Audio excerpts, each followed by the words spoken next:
In this video, I'm going to show you how you can do a cloud backup without duplicating your data. Now, no doubt you're familiar with Dropbox. The problem with systems like this, Dropbox and Google Drive and MSN's OneDrive, is that it requires data duplication in most cases, unless you move your files right to them. What I mean by that is that you have a folder on your computer where you have to put the files for them to be synced to the cloud. Now that may or may not be a problem. If you have lots of disk space, maybe you don't care. Or maybe you want to move your files to the Dropbox folder, but sometimes you don't. For instance, you have your pictures and so on. You might want to keep them in your pictures library and not move them into your Dropbox folder.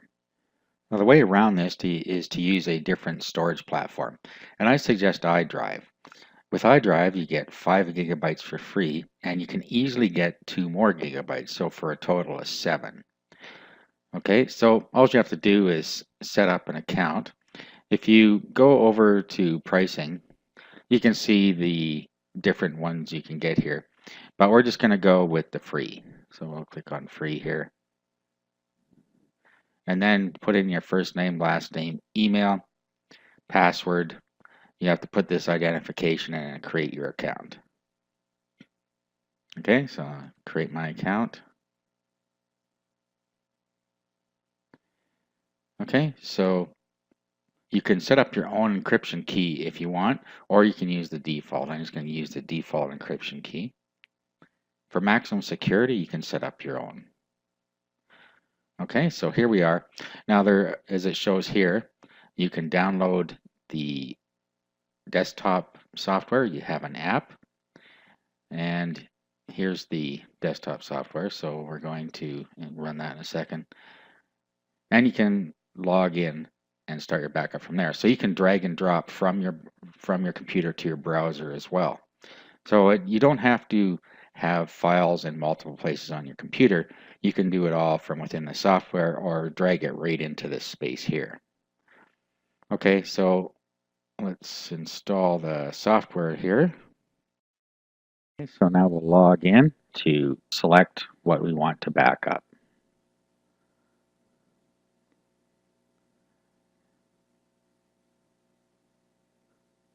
Okay, so now we can go through the tree. I'm going to unselect all of this here, and then I'll pick what I want to back up, and we'll go from there.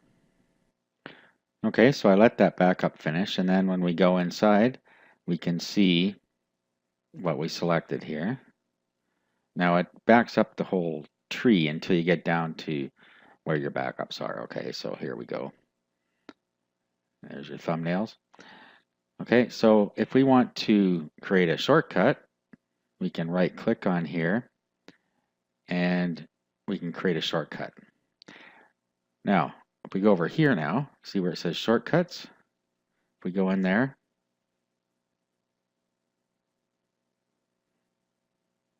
there's our shortcut to our file. So it gives you an easy way to organize your files. Let's go back to backup over here.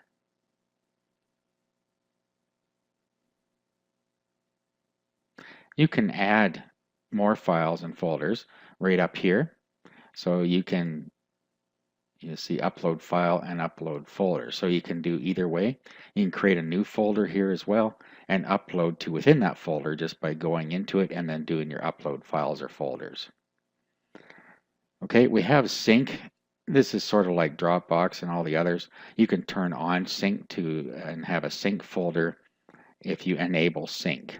Okay, so, but you don't have to. That's up to you if you want to do it. Okay, and now also if we go over to the right side here and click there, we can go over here and download the different apps.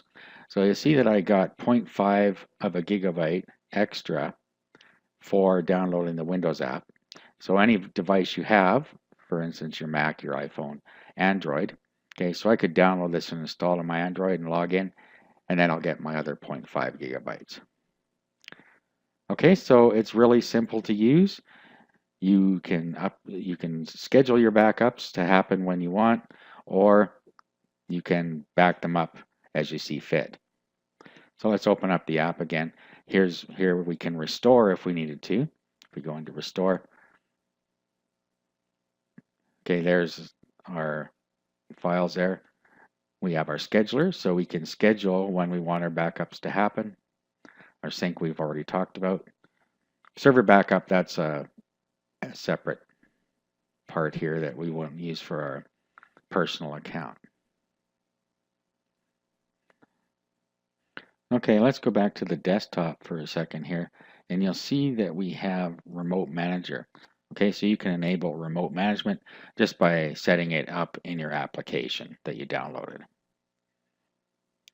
Okay, another thing that's pretty cool is that you can go and you can back up your Facebook account. So you won't lose any of your Facebook pictures.